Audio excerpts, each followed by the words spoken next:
Good morning dear students, welcome to money fruit classes. और आज हम लोग जो है आपके लाइफ प्रोसेसेस यानी क्लास 10th की जो बायोलॉजी वाला चैप्टर है, चैप्टर 6 लाइफ प्रोसेसेस या जैव प्रक्रम, उसमें हम जो है श्वसन के बारे में अध्ययन करेंगे। श्वसन अर्थात रेस्पिरेशन क्या होता है, रेस्पिरेशन कितने प्रकार का होता है और ये प्रक्रिया कैसे होती है, मनुष्यों में रेस्पिरेशन यानी ह्यूमन में रेस्पिरेशन कैसे होता है, इसके बारे में पढ़ेंगे। उससे पहले आज हम सिर्फ रेस्पिरेशन क्या होता है और रेस्पिरेशन कितने प्रकार का होता है और रेस्पिरेशन यानी श्वसन के लिए कौन कौन से हमारे ऑर्गन्स जो है हमारे बॉडी में पाए जाते हैं, अदर एनिमल्स में पाए जाते हैं, जिसके द्वारा कोई भी एनिमल जो है श्वसन को करता है, उसके बारे में हम लोग आज पढ़ेंगे। तो चलिए देखते हैं। अगर हम रेस्पिरेशन की बात करें, रेस्पिरेशन अर्थात श्वसन, हम जबकि नॉर्मली सभी लोग जानते हैं कि श्वसन वह प्रक्रिया है जिसके अंतर्गत हम गैसों का आदान प्रदान करते हैं, अर्थात वायुमंडल में उपस्थित ऑक्सीजन गैस को अवशोषित करते हैं और जो हमारे शरीर में कार्बन डाइऑक्साइड गैस बनती है उसको हम बाहर निकालते हैं। इस क्रिया को हम जो है श्वसन कहते हैं। नॉर्मली हम यही डेफिनेशन सब लोग पढ़ते हैं, बट ये बिल्कुल गलत है, प्रॉपरली ये सही नहीं है। ये आपकी कंप्लीट डेफिनेशन नहीं कहलाएगी आपकी रेस्पिरेशन की अर्थात श्वसन की। हम सभी जानते हैं श्वसन जब हम कहते हैं, यानी आप किसी से भी पूछेंगे तो कहीं पर श्वसन मतलब सांस लेना, ऑक्सीजन को अंदर लेते हैं और कार्बन डाइऑक्साइड को बाहर निकालते हैं, ये श्वसन कहलाता है। बट ये प्रॉपर सही नहीं है। अगर आप श्वसन की बात करते हैं तो श्वसन में ये क्रिया होती है, बट साथ ही साथ हमारा जो भोजन होता है, जो भी हम भोजन खाते हैं, जो भी खाना खाते हैं, उनका ऑक्सीडेशन होता है, यानी वो छोटे छोटे पार्टिकल्स में टूटते हैं और इस क्रिया में हमें ऑक्सीजन की रिक्वायरमेंट होती है। अब वही ऑक्सीजन जो है जब भोजन को तोड़ता है, इस भोजन टूटे वाले भोजन से हमें कार्बन डाइऑक्साइड गैस मुक्त होती है और ये कार्बन डाइऑक्साइड हम शरीर के बाहर निकालते हैं, जिसको हम श्वसन कहते हैं। यानी अगर हम रेस्पिरेशन की बात करते हैं तो respiration is the oxidation process in which process organic compounds और organic chemicals oxidise into carbon dioxide and absorb oxygen, reduce into water and also release energy. यानी अगर हम रेस्पिरेशन की बात करते हैं तो रेस्पिरेशन में जो भी हम फूड सब्सटेंस खाते हैं उनका ऑक्सीडेशन होता है और इस क्रिया में जो है कार्बन डाइऑक्साइड मुक्त होती है और साथ ही साथ जो है जो हम ऑक्सीजन को शोषित करते हैं वो जो है वाटर से भी वाटर का प्राप्त होता है और उसके साथ साथ हमें ऊर्जा भी मिलती है। तो इस तरह से ये हमारी जो प्रोसेस होता है वो रेस्पिरेशन कहलाता है। यानी श्वसन वह क्रिया है जिस यहाँ हम इस तरह कह सकते हैं श्वसन जो है उपापचयी क्रिया है जिसमें जो है भोजन का ऑक्सीडेशन होता है या विखंडन होता है और इस क्रिया में जो है ऑक्सीजन को उपयोग करके ऑक्सीजन को अवशोषित किया जाता है और इसमें जो है कार्बन डाइऑक्साइड मुक्त होती है जिसको हम अपने शरीर से बाहर निकालते हैं। इसी क्रिया को हम श्वसन कहते हैं। ठीक, यानी कि श्वसन। और जो नॉर्मली हम जानते हैं कि हम ऑक्सीजन गैस लेते हैं, कार्बन डाइऑक्साइड को बाहर निकालते हैं, ये श्वसन नहीं, इसको हम ब्रीथिंग कहते हैं या श्वासोच्छ्वास कहते हैं। यानी श्वासोच्छ्वास क्रिया के अंतर्गत हम सिर्फ जो है वायु को अंदर लेते हैं और बाहर निकालते हैं, उसको हम जो है श्वसन कहते हैं। ठीक है, ये तो हो गया हमारा श्वसन की बात होगी। अब श्वसन टाइप्स यानी जो रेस्पिरेशन है कितने प्रकार का होता है, तो अगर हम श्वसन को देखें तो मोस्टली ये हमारे 2 टाइप्स का होता है। यानी जो हमारा रेस्पिरेशन होता है उसको 2 कैटेगरी में डिवाइड किया गया है। फर्स्ट है आपका जो है एनएरोबिक और दूसरा है आपका एरोबिक। यानी कि इसको हम जो है एनारोबिक को हम अनाक्षी श्वसन भी कहते हैं, अनाक्षी श्वसन, और जो हमारा एरोबिक होता है इसको आक्षी श्वसन कहते हैं, आक्षी श्वसन।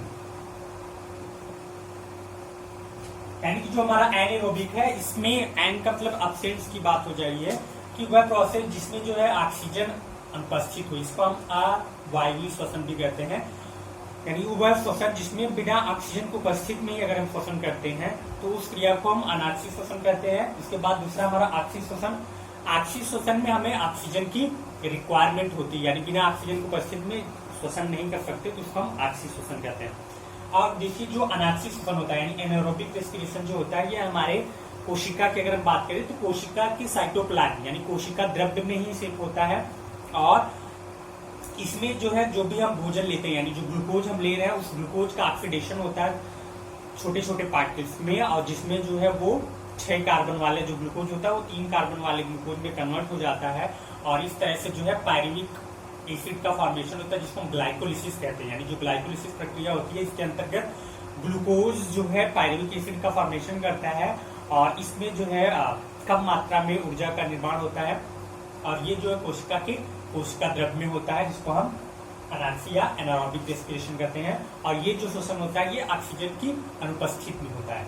दूसरा हमारा एरोबिक रेस्पिरेशन या ऑक्सी श्वसन, तो यह क्रिया जो है ऑक्सीजन की उपस्थिति में होती है और ये कोशिका के कोशिका द्रव्य तथा साथ ही साथ माइटोकांड्रिया जो होता है उसमें होती है। और इस क्रिया में जो है हमें अधिक से अधिक ऊर्जा का निर्माण होता है। लगभग हमारे 38 ATP जो है 673 किलो कैलोरी एनर्जी के लगभग जो है हमें ऊर्जा प्राप्त होती है और जिसे हम एरोबिक रेस्पिरेशन कहते हैं। ये हमारे कोशिका के माइटोकांड्रिया में संपूर्ण होती है। ठीक, चलिए देखते हैं अगर हम aerobic and anaerobic respiration respiration को अगर हम एक डायग्राम के थ्रू देखें तो इसको हम कई पार्ट्स में कन्वर्ट कर सकते हैं। जैसे कि आपका है, अगर हम रेस्पिरेशन में देखते हैं तो हमने बताया कि रेस्पिरेशन में जो है ग्लूकोज, यानी कि अगर आपको रेस्पिरेशन यानी श्वसन की प्रॉपर परिभाषा नहीं याद है तो आप डायरेक्टली इस तरह से भी लिख सकते हैं कि जो ग्लूकोज है यानी C6H12O6 प्लस 6O2, अब ये कन्वर्ट हो जाता है हमारा 6CO2 प्लस 6H2O प्लस जो है हमारी एनर्जी। यानी इस तरह से हमारा जो ग्लूकोज होता है, ग्लूकोज ये टूट जाता है कार्बन डाइऑक्साइड में, ठीक है, और जो ऑक्सीजन हम एब्जॉर्ब करते हैं इस तरह से हमारा वाटर का भी फॉर्मेशन होता है और इस क्रिया में एनर्जी भी मुक्त होती है। यानी कि अगर जब हम खाना खाते हैं, खाना खाने के बाद हमें थोड़ा सा गर्मी महसूस होती है, वो इसीलिए, ठीक है, क्योंकि जो है भोजन ऑक्सीजन जो ग्लूकोज होता है वो हमारा टूटता है और कार्बन डाइऑक्साइड हमारे बॉडी में मुक्त होती है, जिसकी वजह से हमें गर्मी महसूस होती है। यानी कि ये आप अगर रिएक्शन भी लिखते हैं तो भी आपको प्रॉपर मार्क्स मिल जाएंगे। तो अगर हम इसमें देखें तो हमारा जो ग्लूकोज होता है वो 6 कार्बन मॉलिक्यूल्स, और ये जो प्रोसेस होता है साइटोप्लाज्म यानी कोशिका की कोशिका द्रव्य में होता है अनाक्सी श्वसन एनारोबिक रेस्पिरेशन। और इसमें जो ग्लूकोज होता है वो कन्वर्ट हो जाता है पायरुवेट में, जो कि 3 कार्बन मॉलिक्यूल्स होता है, और साथ ही साथ इसमें ऊर्जा भी मुक्त होती है। और इसी को अगर हम जब ये जो प्रोसेस होता है 3 पायरुविक एसिड पायरुवेट जो बनता है, इसको अगर हम देखें तो पहला जो स्टेप होता है एब्सेंस ऑफ ऑक्सीजन, यानी अगर ऑक्सीजन के अनुपस्थित में ये रेस्पिरेशन हो रहा है, यानी ऑक्सीजन के अनुपस्थित में जो श्वसन होता है, तो इसमें हमारा इथेनॉल अर्थात एल्कोहल का फॉर्मेशन होता है, एल्कोहल का निर्माण होता है, ठीक, और साथ ही साथ कार्बन डाइऑक्साइड गैस और एनर्जी मुक्त होती है। और ये जो क्रिया होती है वो हमारा ईस्ट में होता है, जिसको हम एनारोबिक रेस्पिरेशन कहते हैं, या ये जो है ऑक्सीजन का अनुपस्थित होता है, तो इस क्रिया में मोस्टली जो है एल्कोहल का फॉर्मेशन, जैसे इथेनॉल है तो ये भी एल्कोहल का ही पार्ट है, और कार्बन डाइऑक्साइड गैस मुक्त होती है, साथ ही साथ एनर्जी भी मिलती है। दूसरा अगर हम देखें तो जो रेस्पिरेशन होता है जिसमें जब ऑक्सीजन की एब्सेंस होती है, यानी कि लैक ऑफ ऑक्सीजन, ऑक्सीजन की जब कमी होती है हमारी कोशिका की, मतलब अगर हमारी बॉडी की जो मसल्स होती हैं उनमें ऑक्सीजन की कमी होती है, तो हमारी कोशिकाएं जो है लैक्टिक एसिड का निर्माण करती हैं और साथ ही साथ ऊर्जा मुक्त करती हैं, जिसके वजह से हमें थकान का अनुभव होता है। यानी आप जब बहुत कार्य करते हो तो आप जो भी भोजन, जो भी आप खाना खाते हो, वो जो ऊर्जा आपकी बॉडी में रहती है, लेकिन आप जब रनिंग करते हो या बहुत मेहनत का काम करते हो तो आपकी बॉडी की जो ऊर्जा होती है वो धीरे धीरे नष्ट होने लगती है, और उस समय हमें ऑक्सीजन, यानी हम जब काम करते हैं तो हाँफते हैं इसीलिए ताकि हमें अधिक से अधिक ऑक्सीजन मिले, और जब हमें प्रॉपर ऑक्सीजन नहीं मिलती तो हमारी मसल्स में, मांसपेशियों में जो है लैक्टिक एसिड का फॉर्मेशन हो जाता है, निर्माण हो जाता है, और इसी की वजह से हमें दर्द का अनुभव होता है। ठीक, उसके बाद तीसरा जो आपका प्रोसेस है प्रेजेंस ऑफ ऑक्सीजन, यानी जब जो श्वसन यानी जो रेस्पिरेशन ऑक्सीजन की उपस्थिति में हो रहा है, वो जो हमारा माइटोकांड्रियम होता है, और इसमें जो है कार्बन डाइऑक्साइड का निर्माण होता है, साथ ही साथ वाटर का भी निर्माण होता है, और ऊर्जा मुक्त होती है। तो इस तरह से ये जो हमारा रेस्पिरेशन हमारे बॉडी में कंप्लीट होता है। यानी अगर हम रेस्पिरेशन को पढ़े देखें तो श्वसन यानी उपापचय प्रक्रिया है, जिसमें जो है भोजन का विखंडन होता है और इसमें कार्बन डाइऑक्साइड गैस मुक्त होती है, साथ ही साथ ऊर्जा मिलती है, जिसको हम श्वसन कहते हैं। श्वसन हमारा 2 प्रकार का होता है, अनाक्सी श्वसन, दूसरा ऑक्सी श्वसन। अनाक्सी श्वसन जो होता है ये ऑक्सीजन के अनुपस्थित में होता है, और अनाक्सी श्वसन कोशिका की कोशिका द्रव्य में होता है, और इसके अंतर्गत जितनी ऊर्जा बनती है वो काफी कम मात्रा में बनती है। दूसरा हमारा ऑक्सी श्वसन या वायवीय श्वसन कहते हैं, ये जो है ऑक्सीजन की उपस्थिति में होता है, यह कोशिका के माइटोकांड्रिया और कोशिका द्रव्य में भी होता है। ये मोस्टली जितने भी हायर एंगल्स होते हैं उनमें और एरोबिक रेस्पिरेशन होता रहता है, ठीक, यानी 2 प्रकार का रेस्पिरेशन हो गया। और अगर ये डायग्राम के बेस पे देखें तो नॉर्मली अभी आप क्योंकि ये देखिए हमारा 10th के बेस पे है, 10th के सिलेबस अकॉर्डिंग, तो 10th में आपको सिर्फ इतना ही पढ़ना है। बाकी आप जैसे ही 12th में जाएंगे यानी इंटर में जब आप जाएंगे तो इसको भी एक बहुत सी लंबे से प्रोसेस के द्वारा होता है। जैसे यहाँ हम ग्लूकोज को सिर्फ पाइरुवेट में कन्वर्ट करते हैं तो इसमें भी कई स्टेप्स होते हैं, बहुत से एंजाइम जो है वर्क करते हैं, उसके साथ साथ जो है कैसे कितनी एटीपी का निर्माण होता है, कितना कार्बन डाइऑक्साइड यूज हो रहा है, किस तरह से जो भी प्रोसेस होते हैं सब आपको डिटेल्स में पढ़ाया जाएगा। फिलहाल आप 10th के सिलेबस में सिर्फ इतना ही है तो आप उतना ही सिर्फ ध्यान रखिए, क्योंकि भाई ज्यादा पढ़ लोगे तो कंफ्यूजन ज्यादा हो जाएगा, ठीक है। More study more confusion, no study no confusion. तो अगर हम देखें तो इस तरह से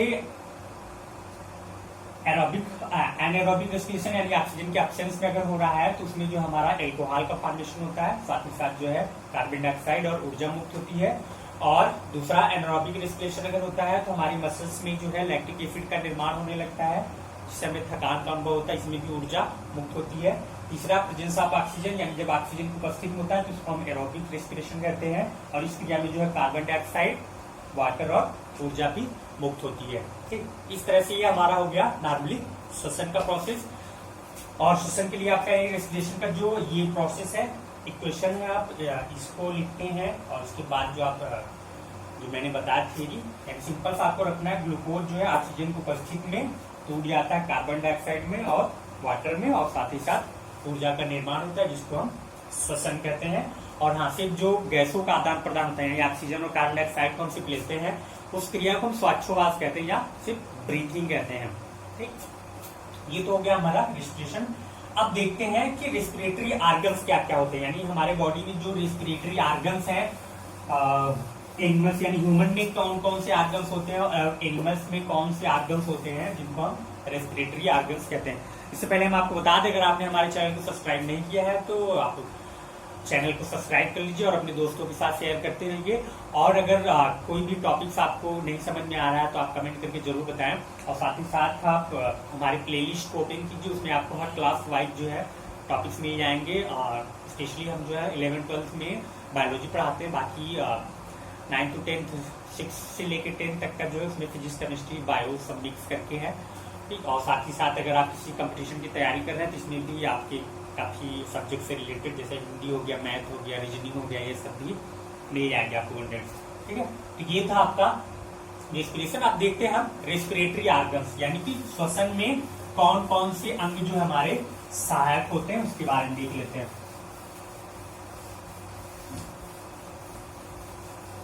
यानी अगर हम रेस्पिरेटरी ऑर्गन्स की बात करते हैं, रेस्पिरेटरी ऑर्गन्स, तो ये जो हमारे होते हैं मोस्टली पहले अगर सबसे प्रिमिटिव एनिमल्स की बात करें, छोटे एनिमल्स जो हमारे हैं, जैसे इंसेक्ट्स की अगर हम बात करें तो हमारा होता है ट्रैकिया। ट्रैकिया एक ऑर्गन्स नेम है जिसके अंतर्गत जो है एनिमल्स अपना रेस्पिरेशन का यानी श्वसन की प्रक्रिया करते हैं। जैसे अगर हम कॉकरोच की बात करें, ठीक है, अगर हम तिलचट्टे में बात करें यानी कॉकरोच की बात कर लें तो कॉकरोच में जो होता है, कॉकरोच में जो रेस्पिरेशन होता है वो जो है ट्रैकिया के थ्रू होता है, ठीक है। कॉकरोच का जो रेस्पिरेशन होता है वो ट्रैकिया के थ्रू होता है, यानी कि कॉकरोच की हम बात करें कि स्किन यानी जो त्वचा होती है, त्वचा के द्वारा भी वो रेस्पिरेशन करते हैं, इसलिए हम इसको यानी इसमें जो ऑर्गन्स होते हैं वो ट्रैकिया कहलाता है। और साथ ही साथ ये हमारा हाउस फ्लाई यानी कि जो मक्खी होती है, ठीक है, मक्खियों में भी इसी के द्वारा होता है। उसके साथ हनी बीज, उनमें भी जो है ये ट्रैकिया पाया जाता है जिसके द्वारा वो रेस्पिरेशन करते हैं। दूसरा जो हमारा रेस्पिरेटरी ऑर्गन्स है वो होता है आपका गिल्स। अगर हम गिल्स की बात करें तो ये मोस्टली जो है मछलियों में पाया जाता है, फिश में जो है गलफड़े पाए जाते हैं। यानी फिश की अगर हम बात करें तो फिश में आपने देखा होगा कि ये जो है पानी में एक्वेटिक एनिमल्स होते हैं, पानी के अंदर यानी घुलनशील जो ऑक्सीजन होती है, जल में जो घुलनशील ऑक्सीजन होती है उसको ये एब्जॉर्ब करते हैं। और इनमें जो गिल्स होती हैं यानी गलफड़े होते हैं वो उसको फिल्टर करके उसकी ऑक्सीजन को अवशोषित कर लेते हैं और इस तरह से वो गिल्स के द्वारा रेस्पिरेशन कंप्लीट करते हैं। तीसरा आपका जो है लंग्स जो है मोस्टली हायर एनिमल्स में पाया जाता है। जैसे अगर ह्यूमंस की बात करें तो ह्यूमंस में 2 लंग्स होते हैं हमारे, ठीक है, एक लेफ्ट और राइट। ह्यूमन में हो गया। उसी तरह अगर हम एम्फीबियन की बात करें यानी मेढक हो गया, रेप्टाइल्स जो हो गए, जो रेंग के चलने वाले एनिमल्स हैं, उन सब में जो है लंग्स पाया जाता है यानी फेफड़ा पाया जाता है, जिसमें जो है जिसके अंतर्गत जो है वो रेस्पिरेशन करते हैं। ह्यूमन हो गया, रेप्टाइल्स, तो इन सब जो एनिमल्स होते हैं उनमें जो है लंग्स पाया जाता है और इसके द्वारा वो रेस्पिरेशन को कंप्लीट करते हैं। ठीक, तो दोस्तों आज के लिए बस इतना ही। इसके बाद का जो हमारा नेक्स्ट टॉपिक होगा उसमें हम रेस्पिरेशन ह्यूमन में कैसे होता है यानी मनुष्य में श्वसन कैसे होता है, और मनुष्य में यानी जो लंग्स है, लंग्स का स्ट्रक्चर क्या होता है, किस तरह से हम ऑक्सीजन को अवशोषित करते हैं, CO2 का फॉर्मेशन होता है, और वो ऑक्सीजन किस तरह से हमारी बॉडी के अदर पार्ट्स में पहुंचाई जाती है, उसके बारे में डिटेल्स में पढ़ेंगे। तब तक आप हमारे जुड़े रहिए हमारे चैनल के साथ और अपने दोस्तों और अपने फ्रेंड्स यानी जो भी स्टडी करने वाले स्टूडेंट्स हैं उनके साथ शेयर करते रहिए। मस्त रहिए, व्यस्त रहिए, एंजॉय करते रहिए। धन्यवाद, नमस्कार, गुड डे।